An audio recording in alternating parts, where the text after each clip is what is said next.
Hi viewers out there, I'm Lisa Crowley with BrocktonPost.com, and I am here with Janice Beyer. Beyer. I always get your last name wrong, I'm sorry. You know why? Because I think the aspirin is Bear and the spelling is close. Right. But Janice is running for Ward 3 School Committee against Tony Donegan, and she has come to my kitchen. Welcome to my kitchen. Thank you. Thank you for inviting me. Absolutely, absolutely.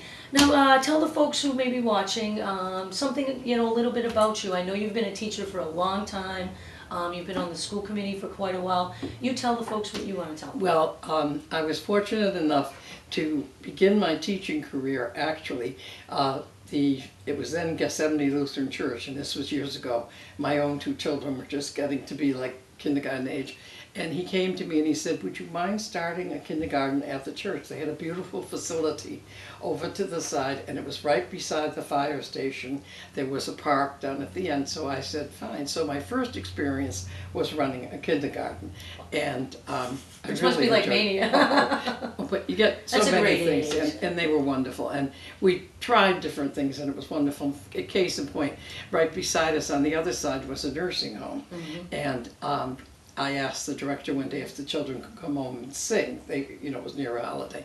And so they did, and then she came to me and she said, oh, you have to come more often. And I said, sure, why? And she said, people that never come out of their room came out of their room to see the children.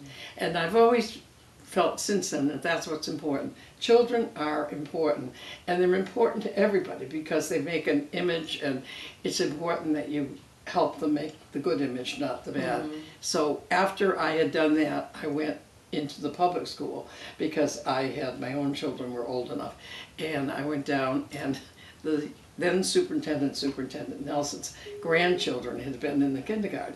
So when I walked in, the personnel director said, oh, you've got a job. Just oh, this is too easy. But anyway, someone's going to say cronyism, but that's okay. But anyway, so I started at the Kennedy but that's School. A long time. No, I'm just joking too. I started at the Kennedy School, and I had 3rd grade, and I did that for 31 years. Yeah. But I loved it, and that's a great age because they're old enough to do things, they're young enough to have fun, and we did. We really, really did. And now the curriculum is much more complicated. I mean, we did do many things, and I was fortunate enough to have a few areas where we really, kind of investigated and went into things. And now it's so dumb, how to put it, and I understand. I mean, they were focusing on reading and English. Then all of a sudden there had to be a lot of training in math.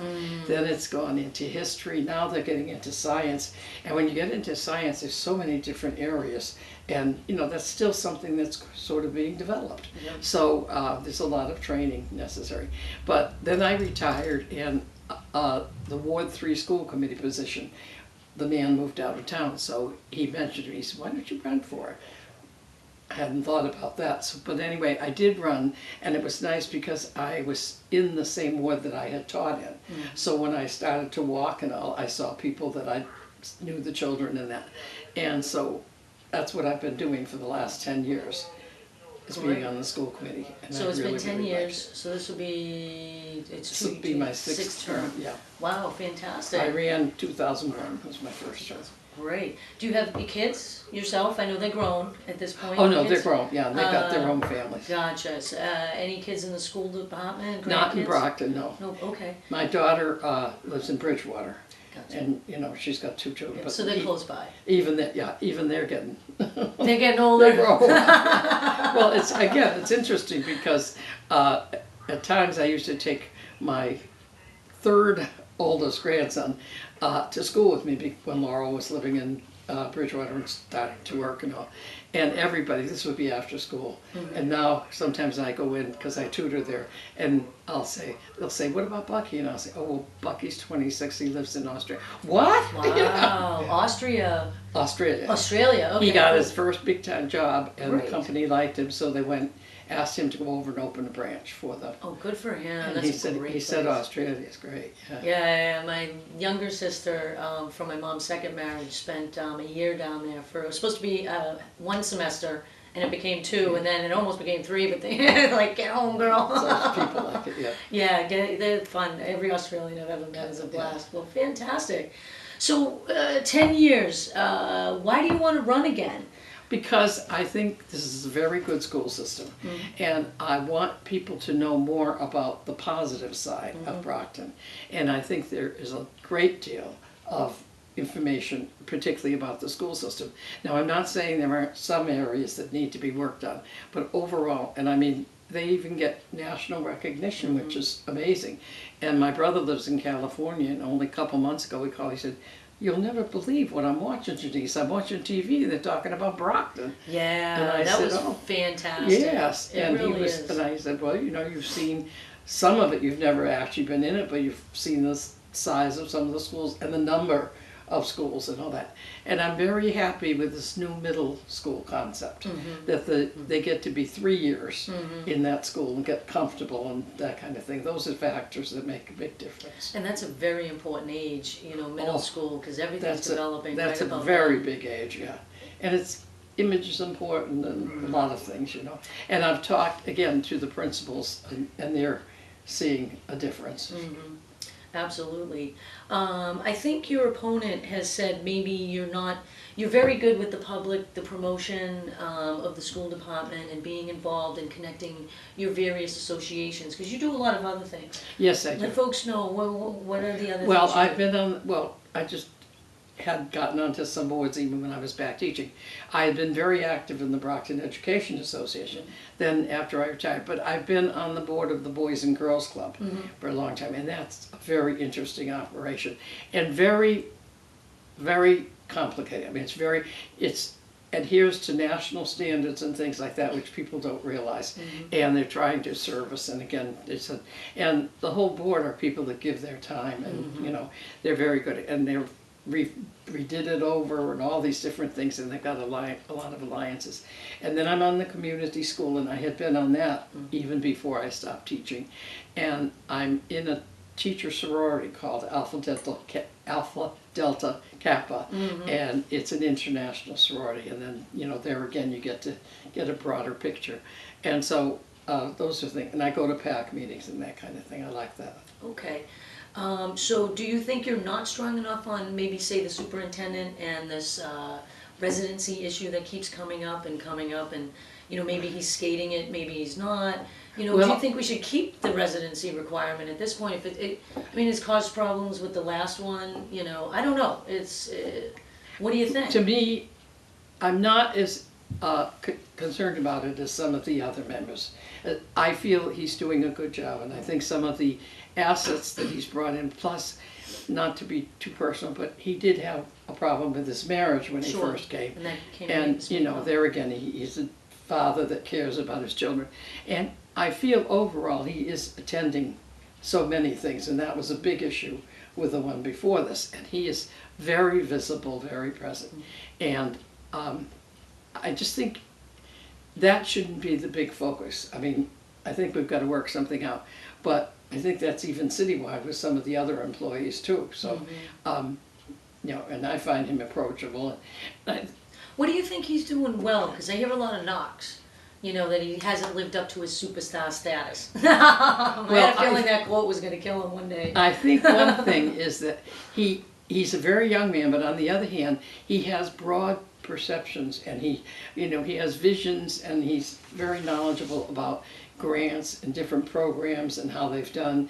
And for example, this recovery school, he knew about that, he talked about it, and then at one point he said, if any of you want to go up and see one, you know, I'll try to arrange an appointment for you, that kind of thing. And I think that's been an asset. Sure, absolutely. Again, I'm so proud that Brockton does so well, but I think there's always room to learn. Right. We're a big system, so we need a lot of things. Sure.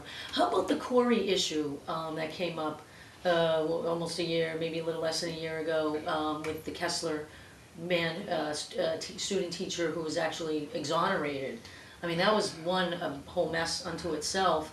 But I think that was an important issue, and I think that maybe I wasn't as aware of it before that all surfaced, because I was where I was and I'd been there so long. But I think it is important, more so in this day and age, that you have the background and that you understand, because every time even now there's been a story going from one of the nearby towns, and they just go, and I don't want to see that happening. Right. And the other thing is, I don't want people to blame that didn't do anything. And so I'm in favor of having it, and I'm also in favor of keeping it. But one of the probably deterrents, that's a big word, no, but was that they didn't have staff hired to do that, and that takes time. Sure. I mean, down at Central, that added a great deal to the Human Resources Department, and keeping it and knowing that you've got it. Hopefully now with computers and all, they can get it more, quickly updated and double check things. Sure. I also do want to say, I coach for a couple of things, but one Sure. of Brockton Youth Soccer, and they have us go online and do it right through there, and it's actually our responsibility to do it. They do check to make sure that everybody's done it, but it cuts out the middleman, and then they just get the reports back. Yeah. So maybe to bring it back around, maybe like yourself, you weren't paying attention to it because it became routine. And maybe somewhat, what are the chances? Well, and at that point too, they were making cuts. The budget was poor, and no, I still feel that, they should know, and I feel for everybody. It isn't just for people coming into, it has to be for the teachers, it has to be for everybody that's in there. In fact, they've now quarried my husband. Okay. No, but when he comes in, Yep, sure, because he's a regular visitor, I'm assuming. Yeah, he For knows, folks who sure. don't know, Bill is sitting at the edge of the table, watching the goings on, and being very fun and having a good time, I hope. How's it going, Bill? I turned the camera, but I'm over here. No fun. So you obviously think it's a good thing, and are they getting a grip? I mean, are the Definitely, processes definitely. being put in place, Yes, either yes. software? And there again, we have so many schools that it takes a lot of time to check up and be sure that everybody is doing it.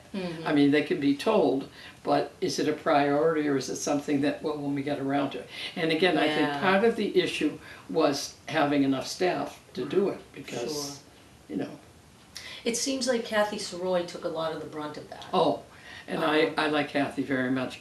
I had been very involved with the Little Red Schoolhouse, and she was and she was one of the first people to support the idea of the citywide spelling bee. But there again, I'm on a board that does salary accreditation, and I was doing that when I was a teacher, and I'm still on it. And so I see teachers taking courses, trying to Keep up with the further certifications. certification and that kind of thing. And so, as I said, I think the department had a lot on its plate, and this was touched on, but it wasn't focused on as much as it is now. Sure. Well, that's good. They And as I said, have she to. was very supportive when she was asked anything. So, and now she's back again, right? She She's retired. working, I think, a couple days a week or Part-time, one day or something something like like that. Yeah, But that she's was. well, see, the other thing is, and again, her number one assistant was Bill Devon, and he also just changed because he's now the athletic director. Oh, right, So you right. had Kathy go and you had Bill go, as they say, like on the salary accreditation. He had taken that over and some other thing. So all of a sudden, Bill, It never fails, right? When you drop the ball, it drops further. And then it turns out the kid, the guy who was arrested, Kessler, wasn't even. Well, that whole Maybe, incident yeah, with it was, the Stone-heeled teacher, that all Right, got right. it into focus. Right, we're still waiting to find out, what happened to this girl. Because there was definitely that poor little girl, I mean, that's, I think, what it comes down to. But, yeah, let's move on. I did want to touch on that a little bit. So how's the budget gonna look for 2012? Has there been any talk yet? Just a little bit, but I think again. I know it's a little early. No, it's never early. He worked very hard to get a grant writer, all right? And she only gets money if she gets a grant, she gets a %. And again, as I say, I think he's got a Do we know sense. her name? He No, had- that's. I did know, yeah. It'll come back. It'll come back. But anyway, it's a very busy thing to have, and I think that right now with the budget, it depends on what we're trying to do. We had some unusual things, fortunately, this year, such as getting the money to repair 8 schools, and that was getting crucial because, again, I had worked summers years ago in a program called the Mass Migrant Program, and we used different places in Brockton. And I remember one year we had to move right out of the building into another location because the roofs were leaking and you couldn't, you know. So to get some of those brought up to par. And one of the things, and I don't mean to say it critically, but it is flat roofs in this part of the country is not a very Yeah, good no, idea. it's a silly design. Yeah, Like, yeah. why does that exist? Yeah. But Well, hopefully, as I say, and I hope that will lessen some of the budget concerns, because when you've got leaking and you can't use your gym, that has to be, you know, and is that particular school, are you talking any particular school, just to make sure, are those buildings, the there's central? a couple of them. Okay, are they slated for this money? They are slated Yes, for this they are. money, Oh, but it yes. hasn't started yet. There is a list of, oh, yes. Some of them have, yeah, It because the has, guy yeah. fell off the roof. No, yeah. But so I think that's a factor. And again, as far as staff, I hope they're able to keep and not do that pink slip. And also, there's a few areas, like I know they want to expand coverage of, for example, the ESL program, because you have a lot of, and again, when I was a teacher, I had students in my classroom, and at that point, we had people that would come in and take them out of the room for an hour, 2 hours, and work with them in certain things. And I always remember one particular young lady, and I can't ever forget it because she was absolutely marvelous. Holland was her name, and she was taken out, and very lovely little girl, and yet every single morning she'd come in with the homework for the subjects that I taught while she wasn't in the room. Wow. And I was amazed at her. And it was interesting because a few years later, after she'd gone on to junior high, she was in the spelling bee. Wow, But that's great. That was hot. But then there were others, and I mean, at one point I had to go down. I had a young man that would just sit there and, you know, and he had a Portuguese background. And I tried to follow up on what I could do, and they said, well, his mother doesn't speak English. So they sent in, finally, they found somebody that did speak Portuguese. And we arranged a meeting with the mother, and he came in after school one day, and the young man came with her.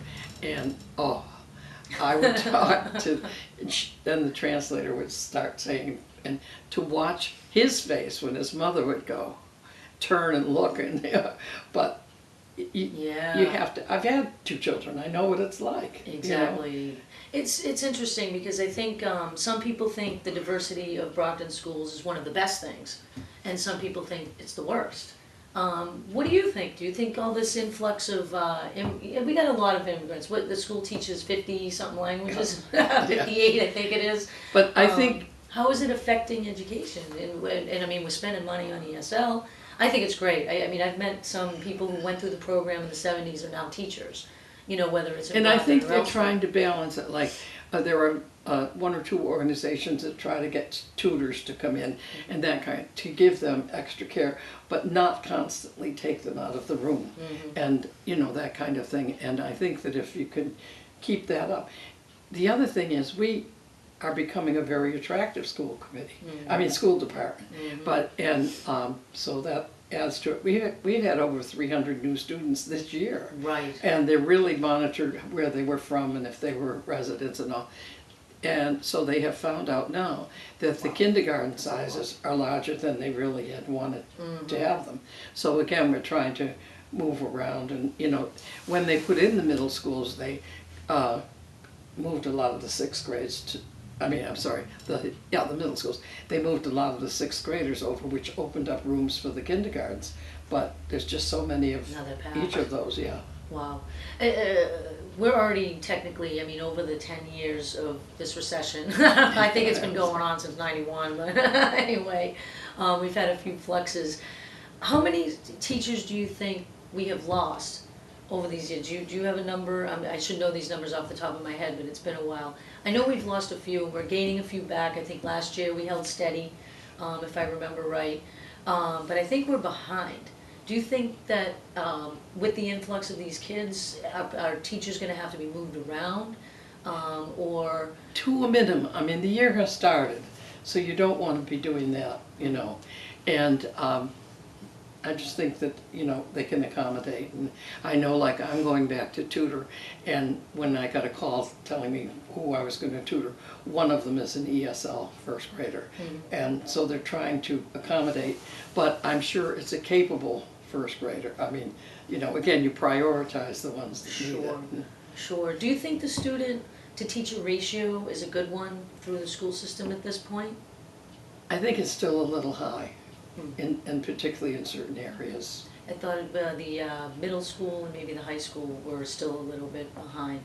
Well, in some of the elementary grades, as I said, I am not ready to start having full-day school for 4-year-olds and that yet. Yep. Not that I don't believe in education, but I just think that you've got to be sure you've got the facilities. Right. And there's the other children that have to be considered too, not to bore you, but when I was teaching, I had a boy that was blind, and he had a lady that came in, and he also had an aide, and would take him out and work with him for an hour or two here and there. And so one day I said to the lady, could you just come in and talk to the other students that, you take Jonathan out? And she said, all right. So she came in, she's talking, she's explaining to them about what a Braille machine is, all these things. All of a sudden, one little girl, oh, and I said, what is it? And she said, oh, I'm so relieved. And I said, you're so relieved? Again. And she said, I thought he was so bad at spelling.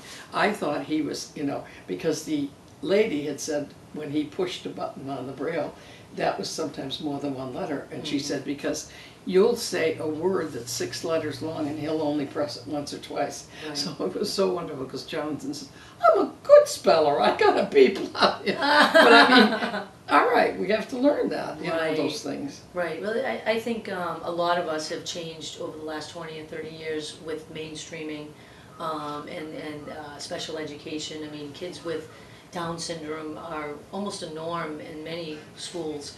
Well, and on the other hand too, financially, that is a big cost to the Brockton school system, because we have students that have to go to special schools, and we have to provide the transportation. And I'm on the budget review committee, and that's one area that I keep saying, can we? And I thought it would be nice if we could unite with a few close towns, because some of them go as far as Lynn and that kind of thing. And to me, why would you drive through Avon and Randolph and not pick up some people? But they have to have the same, and then you've got to have supervision. And oh, okay. So that plan can work out, or can it? Well, keep trying, maybe. Michael Bandus rolls his eyes like, here she goes again. But I mean, and they can see it. Save costs. Didn't we have to change all the routes a couple of years back, or last year? I'm not sure which year it was, but yeah, we had to change all the routes to cut back. Yeah. Maybe it wasn't like, it was 2 years ago. Yeah. 2 years ago, and I forget what the budget numbers were, but a lot of buses got cut back. Buses, yeah. And I mean, if you can save costs, I don't understand Plus why personnel. you can't have a carpool. Yeah. Don't they all have supervision on those? It's the vans, yes, right, or buses? Yeah. So, but then again, they're small, and there are kids also. But they have wheelchairs work and to stuff. get, the buses lined up and that kind of thing. Yeah. I mean, special education is amazing. I mean, there's so many things that could actually be done. I mean, I've had ideas like, but that's a whole other story. Well, I think they're still analyzing some of it to find out. I mean, it's only really 20, 30 years, but maybe 69, 72 really things got enacted. And again, I think there's degrees of it. I mean, some of them really have special needs, and then others sometimes it's just borderline. Right, exactly. There are a lot And again, of rules. maybe because I was a teacher, I am somewhat sympathetic to teachers because they've had to do so much training in so many areas. I mean, when I went to college, that wasn't. Well, when I went to school, it's completely different now too. I mean, the stuff they're studying is like 2 years ahead of where we were, and there's a lot of. I think what's great about Brockton is they actually have gifted and talented. A lot of your suburbs around us, that's gone. There's nothing. That's gone. They may have AP, advanced placement, which is considered gifted and talented. And that was interesting because as a 3rd grade teacher, that was the grade in which you recommended for the gifted and talented. And I always remember one father appearing at my door saying, Mrs. Beyer, I always thought you were so smart and a good teacher. What do you mean you recommended him to be tested? And I said, look, he just sits in the back of the room, doesn't say a word, his paperwork is excellent, but he's just kind of dawdling, and I think it would be good for him to have some similar students and challenge and, that kind of thing. And he came back a couple years later and he said, oh, Greatest thing, best thing. Well, he said, could happen, he's yeah. so different now, Yeah. you know, with the homework and all that. It is. It's amazing, you know, what can be done. You know, one little shift in a kid's life is just. Well, and you know, you've had children, you know. I don't. No, I don't have children. Oh, you don't? I Oh, don't. sorry. No. Oh, oh. We're trying. But it just No, hasn't but I had two and they were. Yeah, I so- got nieces, nephews. I Yeah. coach. And they So, were somewhat you know. like day and night, you know, so you try to Yeah, but you reach know, out to both, you know. exactly. You know, being mean to a kid or being nice to a kid can change everything. Oh. One little thing, you know, and Well, I always remember, not always, but no, but I always remember Jonathan, the boy that was blind. I came to work one morning and I looked and all of a sudden a 2-seat bicycle came up the driveway and Jonathan was on the front seat and Mr. Booton was on the back seat. Jonathan's face, he had never been on a bicycle. wow. And he was strapped in and it was just those little things. It But makes on you the other mad. hand, it makes it, you know, Mhm. and as I said, I think it's one of my, I'm trying to be nice, how to say it, victorious moments. Yeah, that's Was okay, when my yeah. son, who could sometimes, you know, be a problem, called So after, they tell me. called after he had, and he said, Mom, I have to ask you a question. And I said, what is it, Billy? And he said, what do you do with somebody that doesn't work up to their potential? Mm-hmm. Well, you know, What do you do? don't you remember, Billy? You know. You push them, right? That's the answer. Well, you want to challenge know 'em. for sure, but I said check first to be sure what's behind it. You know, Right, but- yeah, that's true too. You don't know what the underlying issues might be for acting out. I mean, It's a lot, and a lot of parents now are working. I mean, Yeah. there's a lot more on them. Yep, there's, and they have to. I was a latchkey kid. We had a single mom, you know, basically, when you get down to it, but we got in some trouble. But not bad. But I think there has to be a big bond between the schools and the parents and the public. I think too, the public. Sure, absolutely. Yeah. So why should anybody vote for you versus Tony Donegan? Well, I think because I have a lot of background and I'm able to put the time in and, you know, I mean, he is a parent of children and things like that. And he makes a lot of the meetings and that kind of thing. And I think, and again, I think I'm just thinking that I won't be doing this too much longer, but I'd like to stay with it right now because we're in. How old are you? Oh, good. I know, nobody ever wants Well, to let's see, answer Bill's that. birthday was just recently. No, but the thing is, See how she skipped over that? Look How up, old are you, look Bill? but the thing is, you know, as long as I feel that I can, you know, be of assistance and be with, and I like linking some of these things together. And again, in some ways, we've had several superintendents in my 10 years, and it's not like when you had somebody like Mr. George that was there, and you know, All the time, yeah. And Yeah. so you, in some ways, the superintendencies have become a stepping stone to other places. But okay, I'm sorry, I didn't mean to cut you no, off. that's right. But yeah, so that's, you'll be there. What else do you bring to the table? What makes you different from Tony? Well, as I said, I think my background, being in the classroom, plus I have the ability to talk to. And the other thing, as I said, is I'm in the ward that I taught in. So I have some relationships. And for example, if somebody calls me, I will immediately sit down with them and find out what's going on. And then I'll try to pursue it. Not publicly, if I can find out or ask a question and say what is really happening here. And sometimes it isn't even behavior, it's something else, you know. So if you can coordinate and help with things like that. Sure, and there's a lot of personal stuff that goes on in the school department. Yeah. I think when we talked before the primary, you had said you have not missed a meeting?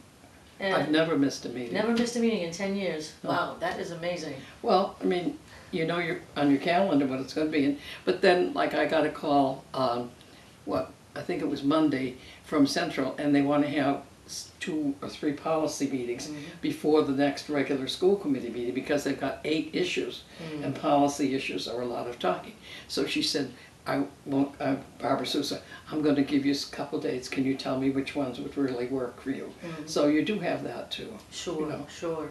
So what policy issues, anything we haven't talked about that maybe people should know are on the table? Actually, no, I went the other night to the superintendent's citywide PAC meeting, and he presented a sheet of things. And I remember when he came, developed a list of priorities and things, and there were like 19, and it's now down to 11, and he was pointing out things that we're still trying to address, and, Okay.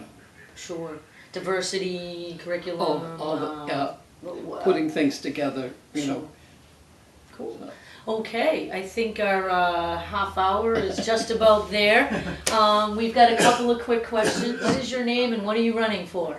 I'm Janice Beyer, and I'm running for my 6th term on the Brockton School Committee for Ward 3.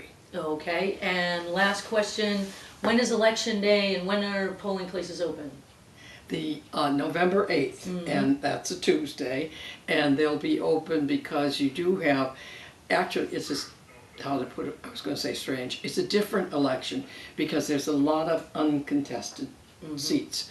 The only one on the school committee is mine, but yet you've got 2 other people that are not going to be returning, and so there's new people. Oh, that's right, that's right. Yeah. Who's not returning? Let's let the people know. Who's not returning? One is... There's Richard Bath from Ward 2 and also Jim Daly from Ward 6. And I know that there's, I only know of one person that's running for each of those. Now, and on your city councilors, the only city councilor that has an opponent is Dennis Ianieri from Ward 3. All of the regular city councilors do not have an opponent. And then you do have the at-large, which you've got 5 people running for the 4 positions, and that is a big transition right now. That's a big one right there. Yeah, so much going on with that. And then you do have the mayoralty race too. So great, so obviously you want people to vote for you, right? Oh please, November 8th, yeah. Okay. Well, I thought, and this is the last, I just thought it was too bad the primary was such a low percent. Yeah, that was sad. Yeah. Very sad. Yeah, somewhat, I don't want to say shameful because a lot of the communities are in the same boat, but it just shows you how people just don't pay attention or they're too busy or whatever. But then they've got something to say. Yeah, everybody's got something to say, but they don't come to the voting booth. And I worry that some of them don't know they have the right to say or how to go about it. Yes, we do have a lot of that. We do have a lot of that. We can work on that. There's ideas there about that as well. But just to remind the people, November 8th, Tuesday, November 8th is Election Day. Janice wants your vote. Polling places are open from 7 a.m. to 8 p.m. Get out and vote! Thank you for coming.